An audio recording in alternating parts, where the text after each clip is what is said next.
दोस्तों आज हम हिंदू धर्म के कुछ ऐसे रहस्यों के बारे में बताने वाले हैं जो आज तक अनसुलझे हैं। दोस्तों हिंदू धर्म या कहें कि भारतीय संस्कृति में प्रचलित और ग्रंथों में उल्लेखित भारत के कुछ ऐसे रहस्य हैं जो अभी तक अनसुलझे हुए हैं और संभवतः उनमें से कुछ का रहस्य मानव कभी नहीं जान पाएगा। बिना देर किए चलिए शुरू करते हैं। दोस्तों प्राचीन सभ्यताओं, धर्म, समाज और संस्कृतियों का महान देश भारत वैसे भी रहस्य और रोमांच के लिए जाना जाता है। एक ओर जहां भारत में दुनिया की प्रथम भाषा संस्कृत का जन्म हुआ तो दूसरी ओर दुनिया का प्रथम ग्रंथ ऋग्वेद लिखा गया।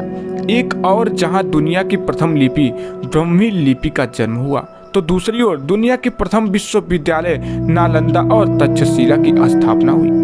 दोस्तों प्राचीन भारत में एक और जहां अगस्त मुनि ने बिजली का आविष्कार किया था तो हजारों वर्ष पूर्व ऋषि भारद्वाज ने विमान शास्त्र लिखकर यह बताया था कि किस तरह विमान बनाए जा सकते हैं। गुरुत्वाकर्षण का सिद्धांत जहां भास्कराचार्य ने इजाद किया था तो वहीं कणाद ऋषि को परमाणु सिद्धांत का जनक माना गया है। एक और जहां सांप सीढ़ी का खेल भारत में जन्मा तो दूसरी ओर शतरंज का आविष्कार भी भारत में ही हुआ। आचार्य चाणक्य और सुश्रुत को श्रेय जाता है प्लास्टिकी सर्जरी चिकित्सा की खोज का। पाणिनि ने दुनिया का पहला व्याकरण लिखा था। ज्यामिति, पाई का मान, रिलेटिविटी का सिद्धांत जैसे कई सिद्धांत और आविष्कार हैं जो भारत में गढ़े हैं। लेकिन हम उक्त सबसे हटकर कुछ ऐसे रहस्यों के बारे में बताने वाले हैं जो अभी तक अनसुलझे हैं। चलिए दोस्तों उन रहस्यों के बारे में बात कर लेते हैं। दोस्तों ऋषि कश्यप और उनकी पत्नियों के पुत्रों का रहस्य। दोस्तों कहते हैं कि धरती के प्रारंभिक काल में धरती एक द्वीप वाली थी, फिर वह 2 द्वीप वाली बनी और अंत में 7 द्वीपों वाली बन गई। कहते हैं कि प्रारंभिक काल में ब्रह्मा ने समुद्र में और धरती पर तरह तरह के जीवों की उत्पत्ति की। उत्पत्ति के इस काल में उन्होंने अपने कई मानस पुत्रों को भी जन्म दिया। उन्हीं में से एक थे मरीचि। ऋषि कश्यप ब्रह्मा जी के मानस पुत्र मरीचि के विद्वान पुत्र थे। मान्यता के अनुसार इन्हें अनिष्ट नेमि के नाम से भी जाना जाता है। इनकी माता कला कर्दम ऋषि की पुत्री और कपिल देव की बहन थी। यहाँ रहस्य वाली बात यह है कि क्या कोई इंसान सर्प, पक्षी, पशु आदि तरह की जातियों को जन्म दे सकता है? हालांकि जीव विकासवादियों को इस पर शोध करना चाहिए।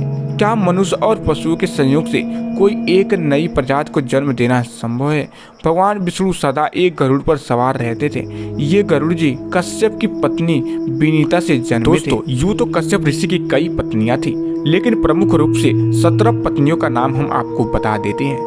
Number 1 Aditi, number 2 Diti, number 3 Danu, number 4 Kashta, number 5 Arishta, number 6 Surasa, number 7 Ila, number 8 Muni, number 9 Krodhavasha, number 10 Tamra, number 11 Surabhi, number 12 Surasa, number 13 Timi, number 14 Vinita, number 15 Kadru, number 16 Patangi और नंबर 17 यामिनी आदि पत्नियां बनी। दोस्तों अगला रहस्य के बारे में बता देते हैं। 10 फन उड़ने वाले मणिधर और इच्छाधारी सांप।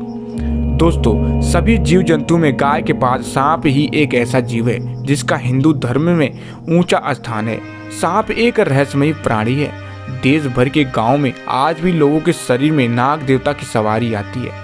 शिव के प्रमुख गणों में सांप भी है। भारत में नाग जातियों का लंबा इतिहास रहा है। कहते हैं कि कश्यप की क्रोधवसा नामक रानी ने सांप, बिच्छू आदि विषैले जंतु पैदा किए। अनंत, वासुकी, तक्षक, करकोटक और पिंगला उक्त 5 नागों के कुल के लोगों का भारत में वर्चस्व था। ये सभी कश्यप वंशी थे, लेकिन इन्हीं में नाग वंश चला। शेषनाग को 10 फन वाला माना गया है। भगवान विष्णु उन पर ही लेटे हुए दर्शाए उड़ने वाला और इच्छाधारी नाग। दोस्तों माना जाता है कि 100 वर्ष से ज्यादा उम्र होने के बाद सर्प में उड़ने की शक्ति आ जाती है। सर्प कई प्रकार के होते हैं। मणिधारी, इच्छाधारी, उड़ने वाले, 1 फनी से लेकर 10 फनी तक के सांप जिसे शेषनाग कहते हैं। नील मणिधारी सांप को सबसे उत्तम माना जाता है। इच्छाधारी नाग के बारे में कहा जाता है कि वह अपनी इच्छा से मानव, पशु या अन्य किसी भी जीव के समान रूप धारण कर सकता है। हालांकि वैज्ञानिक अब अपने शोध के आधार पर कहने लगे हैं कि सांप विश्व का सबसे रहस्यमय प्राणी है और दक्षिण एशिया के वर्षा वनों में उड़ने वाले सांप पाए जाते हैं। उड़ने में सक्षम इन सांपों को क्रोसोपेलिया जाति से संबंधित माना जाता है। वैज्ञानिक ने 2 और 5 फन वाले सांपों के होने की पुष्टि की है, लेकिन 10 फन वाले सांप अभी तक नहीं देखे गए। अगला रहस्य, क्या नाग की मणि होती है यानी पारस मणि होती है? दोस्तों, मणि एक प्रकार का चमकता हुआ पत्थर होता है। मणि को हीरे की श्रेणी में रखा जा सकता है। मणि होती थी, यह भी अपने आप में एक रहस्य है। जिसके भी पास मणि होती थी वह कुछ भी कर सकता था। ज्ञात हो कि अश्वत्थामा के पास मणि थी, जिसके बल पर वह शक्तिशाली और अमर हो गया था। रावण ने कुंवर से चंद्रकांत नाम की मणि छीन ली थी। मान्यता है कि मणियां कई प्रकार की होती हैं। नीलमणि, चंद्रकांत मणि, शेष मणि, कौस्तुभ मणि, पारस मणि, लाल मणि आदि। पारस मणि से लोहे की किसी भी चीज को छुआ देने से वह सोने की बन जाती थी। कहते हैं कि कौवों को इसकी पहचान होती है और यह हिमालय के पास ही पाई जाती है। मणियों के महत्व के कारण ही तो भारत के एक राज्य का नाम मणिपुर है। शरीर में स्थित 7 चक्रों में से एक मणिपुर चक्र भी होता है। मणि से संबंधित कई कहानी और कथाएं समाज में प्रचलित है। इसके अलावा पौराणिक ग्रंथों में भी मणि के किस्से भरे पड़े हैं। तो चलिए दोस्तों, अब जान लेते हैं अगला रहस्य। संजीवनी बूटी का रहस्य अभी भी बरकरार है। दोस्तों, शुक्राचार्य को मित्र संजीवनी विद्या याद थी, जिसके दम पर वे युद्ध में मारे गए दैत्यों को फिर से जीवित कर देते थे। इस विद्या को सीखने के लिए गुरु बृहस्पति ने अपने एक शिष्य को शुक्राचार्य का शिष्य बनने के लिए भेजा।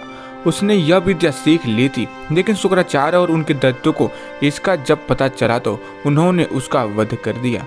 रामायण में उल्लेख मिलता है कि जब राम रावण युद्ध में मेघनाथ आदि के भयंकर अस्त्र प्रयोग से समूची राम सेना मरणासन्न हो गई थी, तब हनुमान जी ने जामवंत के कहने पर वैदराज सुषेण को बुलाया और फिर सुषेण ने कहा कि आप द्रोणागिरी पर्वत पर जाकर 4 वनस्पतियां लाएं।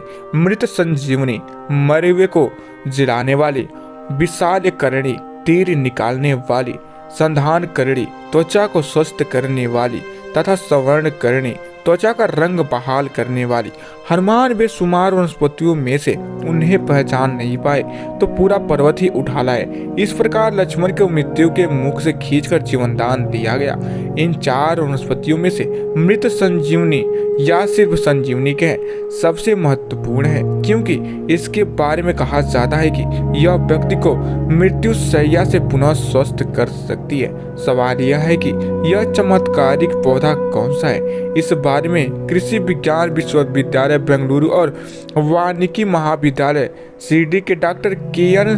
गणेशैया, डॉक्टर आर. वासुदेव तथा डॉक्टर आर. उमाशंकर ने बेहद व्यवस्थित ढंग से इस पर शोध कर 2 पौधों को चिन्हित किया। दोस्तों, उम्मीद करता हूँ आप लोगों को हिंदू धर्म के बारे में यह जानकारी पसंद आई होगी। दोस्तों, अगर यह जानकारी पसंद आई हो तो हमारे वीडियो को दिल से एक लाइक कर लीजिएगा और चैनल को सब्सक्राइब करना मत भूलिएगा।